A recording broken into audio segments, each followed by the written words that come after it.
Nope, not this time, Wisconsin.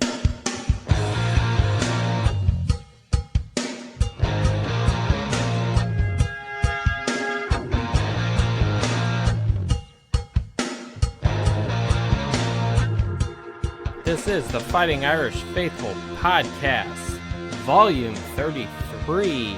Notre Dame completely dismantles and overwhelms the Wisconsin Badgers in Chicago. Tonight, we're going to give a recap of Notre Dame's slow and kind of frustrating start, but then a quick and sudden turnaround in the fourth quarter where they completely decimated the Badgers. We're going to go over those stats. We're going to give some props out to Brian Kelly and the Notre Dame coaching staff and preview Notre Dame's next opponent, the Bearcats of Cincinnati. There is no rest, no waiting. The Irish go straight into it next week. So sit back, relax, pour yourself a drink, and let's go, Irish. Three wide receivers right. They're going to go for two. Back to throw. Walsh looks, has the time, lost the ball. The pass is batted down. It's batted down by Carroll. Dawson throws, open receiver in the end zone. Touchdown, Notre Dame. Somehow, the Irish did it. Out of the pack, 30, 35. Goodbye, baby. At the 50, the 40, the 30, the 20, the 10. 5-5 rocket touchdown, Irish. Zibikowski looking for a block. Touch to the right to the 40. Gets a block, gets to the 45, 50. Up to the 45, 40, 30. One man to beat. 20, 15, 10. He's done to the 5. Touchdown, Irish. What up, Fighting Irish Faithful? I'm back. That was a fun game. That Wisconsin game was a lot of fun. If you're a Notre Dame fan, not if you're a Wisconsin fan. Welcome to the Fighting Irish Faithful Podcast. This is episode 7 of season 2. Happy to be with you late on a Sunday night. And we are ready to talk about this game. I have to say before we get into all the numbers and details, that game was one of the most fun games I have watched in a very long time, and not as fun as Notre Dame beating Clemson at home last year, beating a number 1 team, but that game, just the way it ended, the way Notre Dame just completely took over, I loved it, and that is the kind of thing we need our team to do. So welcome to the show. I am Joe, your humble host. You can find me on Twitter at faithful_Irish. My brother, who is sort of the co-host, he is at Red Snapper 1998, and you can find us on YouTube at Fighting Irish Faithful or Gmail at fightingirishfaithful@gmail.com if you have any questions, comments, concerns, or sponsorship opportunities that you would like me to sell out to. Let's get right into it. Notre Dame won this game, but it didn't start out that way. It was Notre Dame was quite poor and kind of crappy to start things out. So this was a less than desirable start to the game. Notre Dame started with a 3-and-out. Cone gets hurt in the game. Buckner had a hamstring injury, didn't even play, and Kurt Heinisch was on concussion protocol. So, yeah, a captain's out, your backup electric quarterback, and then the untested Drew Pine, as far as this season is concerned, he had to come in. Notre Dame was sacked 6 times. We're absolutely atrocious. I think we are second to last in the entire country in sacks allowed. It's absolutely terrible. And Wisconsin had 12 tackles for loss. So not very good. Worst of the worst, though, Notre Dame had 9 rushing yards. I mean, I think if someone put a snail out on the field, it would have gone farther than 9 yards. And we did run the ball 46% of the time, which to me seemed really high. I would have thought that it felt like we ran the ball 30% of the time, but I guess that's not what happened. But Notre Dame's passing was their saving grace as far as putting points on the board. We'll get to the special teams and turnovers in a couple minutes. But the passing is really, let's face it, Notre Dame's line sucks. They can't run the ball effectively. Notre Dame and Brian Kelly Tommy Rees do not believe in power running or doing something creative in that respect. And quite frankly, you don't have a quarterback to do anything really creative other than stand there and get killed.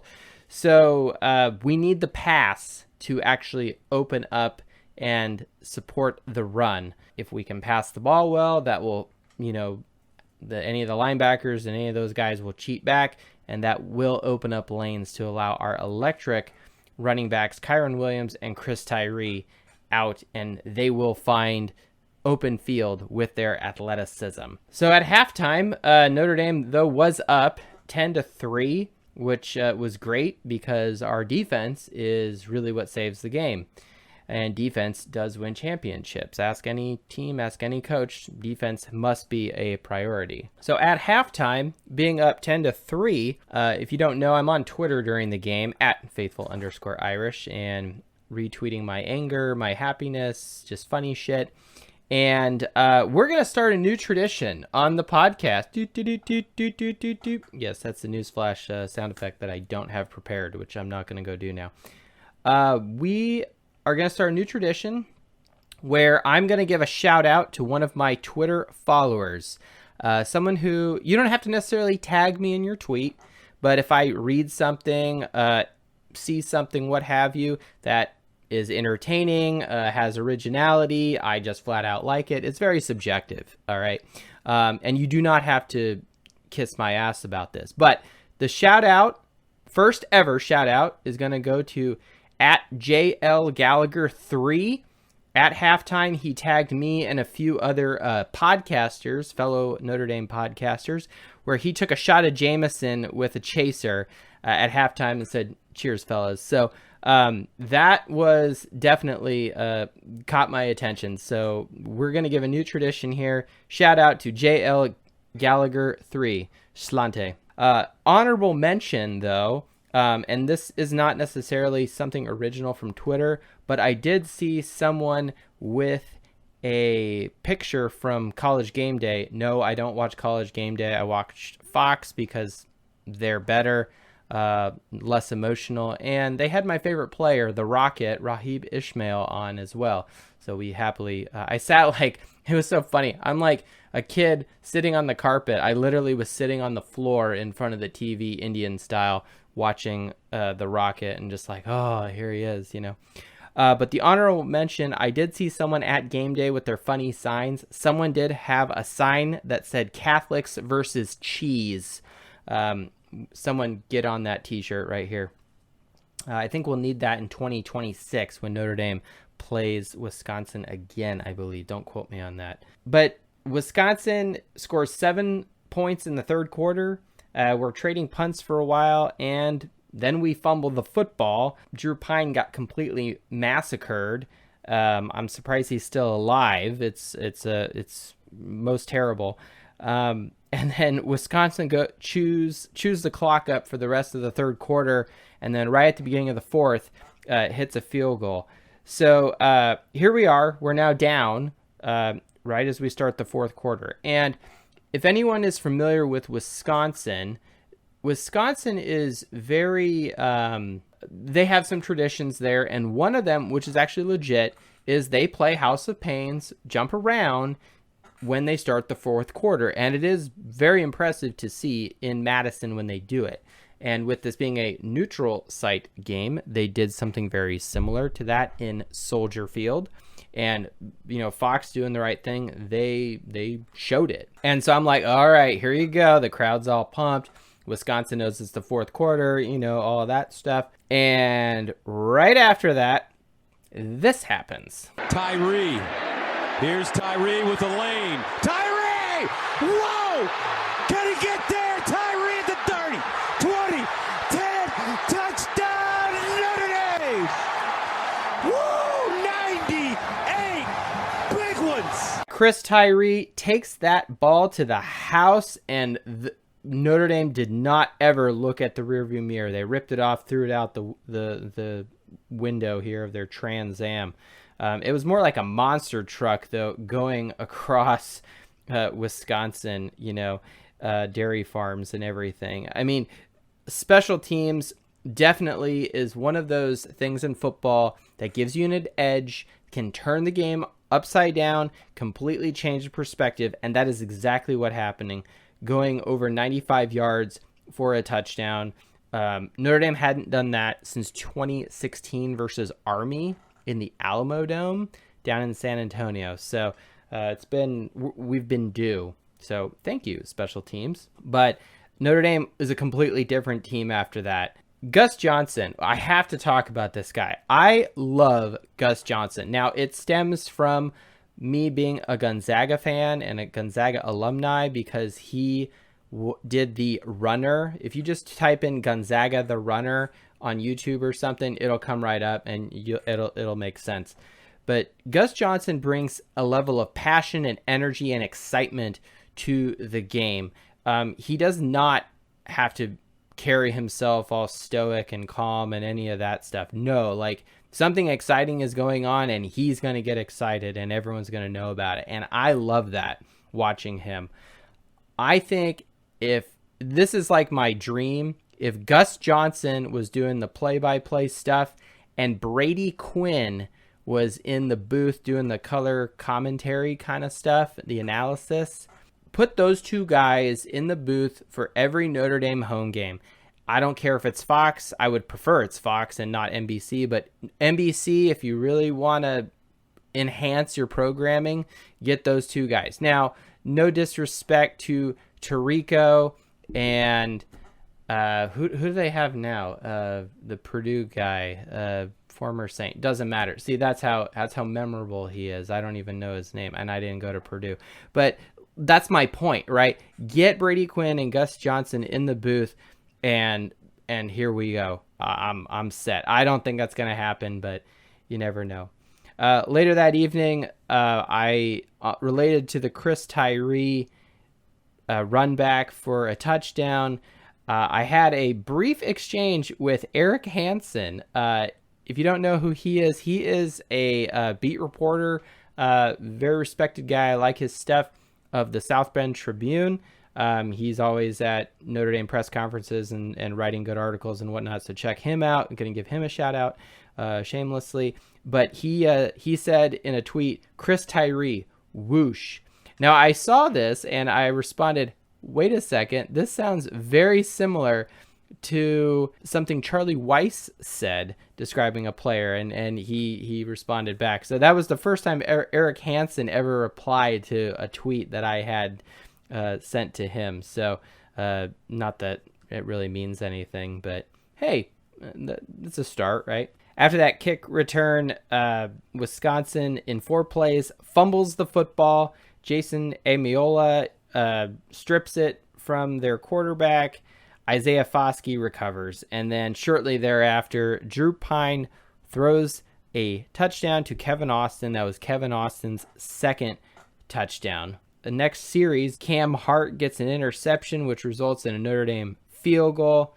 Then the next possession by Wisconsin, Jack Kaiser gets a pick six to go 66 yards. And then the next possession, Drew White, our starting middle linebacker, another pick six for 45 yards this time, and he just had a wave of blue jerseys in front of him. And I mean, that first pick six killed it, and this was just like putting the car in reverse and driving back over them. I mean, it was terrible in the sense of just the onslaught that was happening to Wisconsin. I mean, that would have been a pretty crappy fourth quarter if you were a Badger fan. I will say that. You know, the crowd was legit. There were a lot of good Irish fans. You could tell the students were totally there, totally blitzed early in the morning. Everyone was very alert. So Notre Dame and NBC, take note. I don't really like the morning game because I ended up being pretty worthless the rest of the day. I ended up taking a nap and it was not very productive at all. But yeah, 2:30 nap time at Notre Dame. But the crowd showed up and was legit, except for one dude. Check my Twitter timeline. I took a picture. Some Notre Dame guy was jumping up and down with the Wisconsin people I think it was a Notre Dame student, but that dude needs to either be expelled or slapped. Someone needs, or maybe he was just really drunk. I don't know. But maybe he has COVID. I hope he doesn't have COVID. But anyway, 24 points off of turnovers in the fourth quarter. Wisconsin had 5 turnovers in this game. And the first half touchdown by Kevin Austin was also after Cam Hart's first interception. So crazy amount of points for all of Notre Dame in this game. Wisconsin, go back to last week. What did I say? They were susceptible to turnovers, and if we could capitalize this, we would win the game. And look what happened. It's like I'm a prophet. All right. So, hey, yes, you're welcome if you put some money on this game. But we punished Wisconsin on defense. Let me go through some of these stats here. 75 yards rushing, under 100 yards. Their completion percentage for passing was 43.9%. Third down percentage, 1 of 15 on third down. It was absolutely terrible. And Notre Dame beat them out on time of possession. We played into our strengths. This was a high-scoring game. If it was low-scoring, 1925 football with, Notre Dame, Stanford, and, the Rose Bowl, whatever, okay, no, Wisconsin would have probably won. But the high-scoring and the turnovers definitely was the advantage to Notre Dame. Notre Dame played to their strengths of passing touchdowns. We clearly were more effective than Wisconsin. And yards per point, I'm going to talk about it again. The stat that truly matters. Notre Dame in 248 yards. Okay, not sexy, but 41 points. That's a yards per point of 6. I've never seen anything that low. 6 yards and you get 1 point. Or 36 yards and you score a touchdown on average. That's just the way the math works. If you're under 12, you're elite. You're very good. That's what national champions do. And we did 6. To put this another way, if you take away all the big points in the fourth quarter, Irish fans, take away the 2 pick sixes and take away Chris Tyree's return, you're down 21 points. Notre Dame would still have a yards per point average of 12.4. It's absolutely incredible in this game. The efficiency of our offense, which is crazy because we can't run the football if our life depended on it. But compare that to Wisconsin, their yards per point was 24.2. It's absolutely terrible, worst they've had all season. Now, I'm not a superstitious man too much, but I will say this. This was a Shamrock Series game, and those jerseys were the most home-looking jerseys. The navy blue and the gold pants and all of that, and the helmet. They didn't mess with the helmet. Thank you, Notre Dame. Don't mess with the helmet. There's no need to mess with Notre Dame's helmet. The jerseys were dope. They were awesome. I mean, they look a little Bears-ish, but that's okay. And you know what? If Notre Dame and the students wanted to play the rest of their home games and potential bowl, playoff game, whatever, in those blue jerseys that they had on Saturday, I would totally be okay with it. I actually like the pants with the stripe up the side, and I did not see as much ass sweat that you tend to see all the time in Notre Dame players. I don't read into that, but I'm okay if they make those the permanent home jerseys for the rest of the season. To put it another way, in 1977, when Notre Dame had the green jersey game, those guys came out in the green jerseys the rest of the season, and look what happened. They won a national title. So I'm just saying, it's a suggestion. But my confidence is certainly rising in the defense and Marcus Freeman. First 2 weeks were very concerning, very frustrating. Go back to 2 episodes ago where West Coast Irish, my brother at Red Snapper 9098, was on the show with me, and we broke down the defense and what was concerning us. And brother was saying, Marcus Freeman just needs some time. He's fine-tuning the machine. And that certainly looks like it. These last 2 games, Purdue and Wisconsin, Big Ten teams, right? Big boy football, right? Although Purdue is a basketball school, but I digress. We've held both opponents to 13 points National champions average holding their opponents to 15.3 points. We won the turnover battle clearly in both games. We held both opponents to less than 100 yards. National champions hold their opponents to less than 105 yards on average. We're doing that. And the opponent yards per point for both games was greater than 20. So Notre Dame's defense is truly rising to the occasion, and it is helping out our offense and some of the areas that's lacking. Now, I am seeing a little bit of chatter on Twitter here and there comparing this team with a sometimes lackluster offense and a really good defense to 2002, the first year that Tyrone Willingham was the head coach. Now, I haven't done that analysis. That might be a bye week thing coming up before USC in 2-3 weeks. So stay tuned for that one, Fighting Irish Faithful.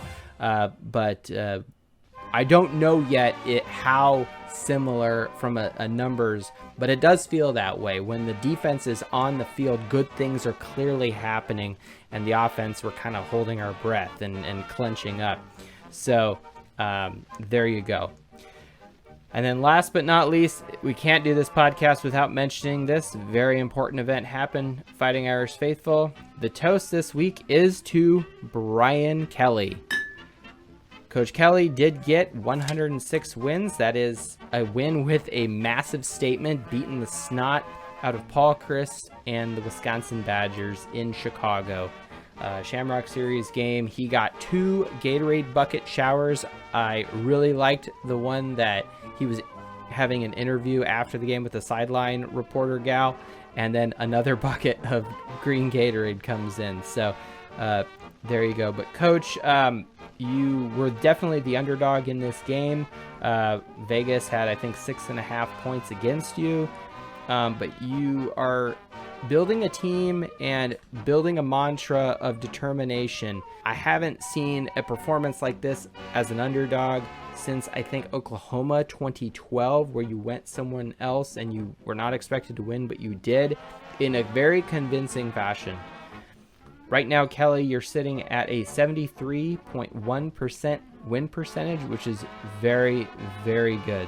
So, Coach, you are now the most winning coach at Notre Dame with 106. You surpassed the legendary Newt Rockne. You still have some stuff to do to gain and earn things like statues and whatnot, clearly win a title, but let's start small. Let's win a New Year's Six Bowl, the Cotton Bowl, Rose Bowl, Fiesta Bowl, what have you. To put it another way, on some other work that I think Kelly still needs to do, depending on how long he's there, but he has a 73% win percentage.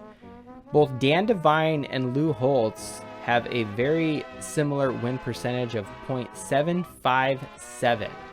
Go do the math yourself. For Kelly to overtake both of those two men as far as win percentage goes, he must win 16 games in a row from this point on. So that would probably have Notre Dame winning a title and then halfway through next season. So, hey, anything could happen, and that would be amazing if it did happen. So, Coach, my confidence in you is growing. My respect for you ever since 2016 is going up there. Really appreciate that you are showing support of the players, the student athletes, and you are also demanding excellence, precision, and perseverance within the team. Morale looks to be very high. Of course, it's really high when you beat the crap out of Wisconsin, but I'm really liking the direction the program is going. I wish we had a better offensive line and could run the football, because right now, #RTD tweets have spiderwebs growing all over them. But both Brian Kelly and Marcus Freeman next week are facing Cincinnati. The Bearcats are coming to South Bend, everyone, and I'm not necessarily nervous for this game, but we cannot let up. They are a very decent team. No, their strength of schedule is not good. Yes, they play in the AAC, the AC, but their head coach, Luke Fickell, is not a fickle individual at all. He was part of 2 national champion programs at Ohio State. The 2002 team with Jim Tressel, he was the special teams coordinator. And then in 2014, he was a co-defensive coordinator under Urban Meyer. So he has been exposed to legit football while he was at Ohio State. He also was the interim coach when Jim Tressel was let go, and he took over the 2011 season for the Buckeyes. But shortly thereafter, in 2017, he took the job at Cincinnati and has been there ever since. He has a very, very good win percentage. It is .7308. Kelly, .731. So almost completely tied with Kelly at Notre Dame and Luke Fickell at Cincinnati. Almost identical. Kelly barely edges him out on win percentage. Last season, they went 9-1 and lost by a field goal to Georgia in their bowl game. And the previous two seasons, in 2018 went 11-2, and in 2019 went 11-3. So they're nothing to sneeze at or to ignore or overlook. This team has won games and does have a track record of success. There are things that Cincinnati does right now better than Notre Dame on paper. They've scored more touchdowns. Their defense averages less points for their opponent than Notre Dame does over the whole 4 games. Now, not the last 2 games, but if you take into account the whole season, Cincinnati is doing better. They score rushing touchdowns, something we struggle with. Their offense puts up more yards. They're better than Notre Dame on third down. They are better than Notre Dame in the red zone. That's something not to shy from. And Cincinnati has a very good yards per point average for the season. Right now, they're at 9.7. Notre Dame for the season is 10.3. So Notre Dame is good, but Cincinnati is also better. One other thing of note, their offensive coordinator is Mike Denbrock. Familiar name? Yes, because he was our offensive coordinator in 2014 and kind of did a co-thing in 2015. So these are familiar people. They have had their eyes on each other, so to speak. Anything from Denbrock looking back over at Kelly and Marcus Freeman looking back over at Luke Fickell. So should be a good matchup. There are things that Notre Dame has going for them, though. Number one, they have better players. They clearly have better players. Notre Dame's average 4-year recruiting ranking is 13th. Cincinnati is 50. Notre Dame is right now better strength of schedule, and we have a better rushing defense. Notre Dame is beating them on turnover margin. Case exhibit was the Wisconsin game. Notre Dame does better in sacks and tackles for loss, and unfortunately Notre Dame gets sacked and tackled for loss a lot, but Notre Dame throws the ball better. So this is, if you were a non-biased individual on paper, just looking at numbers, right now Notre Dame has a 52% likelihood chance of winning. So they are favored barely from teamrankings.com, and the spread, it's within 2 points. So it's almost a pick 'em. I do think Notre Dame will win this game because they have huge momentum, and I don't care if Cincinnati's had a bye week. That doesn't really bother me. Notre Dame's defense has better players than Cincinnati's offense. Notre Dame's offensive playmakers are better than Cincinnati's secondary. So, and Notre Dame's at home. So if Notre Dame can carry that momentum, have some sort of hostile environment, skinny tunnel, banning Cincinnati's drums and band and mascot, whatever. I don't know. What's a bearcat? Is that actually a cat? But my point is, Notre Dame, I think, will be victorious, will rise to the occasion, and can do a good job. My brother is telling me that Notre Dame is going to win by 13. So if you're a betting man, right now he's 2 for 2. Although last week he was wrong. He thought Notre Dame was going to win by 4. They ended up winning by a little bit more than that. So, but they would have covered the spread. So if you had done that with a parlay with some other game, hey, there you go. Other fun things, Texas A&M lost, and so did USC. So, yay. Oh, and Clemson lost too to NC State. Weird. So that is it for the week. Thank you everyone for joining me. This was a fun game, fun podcast to do after a fantastic victory. I hope we can keep this positivity, this good momentum going forward. Thank you for joining me. Good night. Have a great week. Go Irish and beat Bearcats.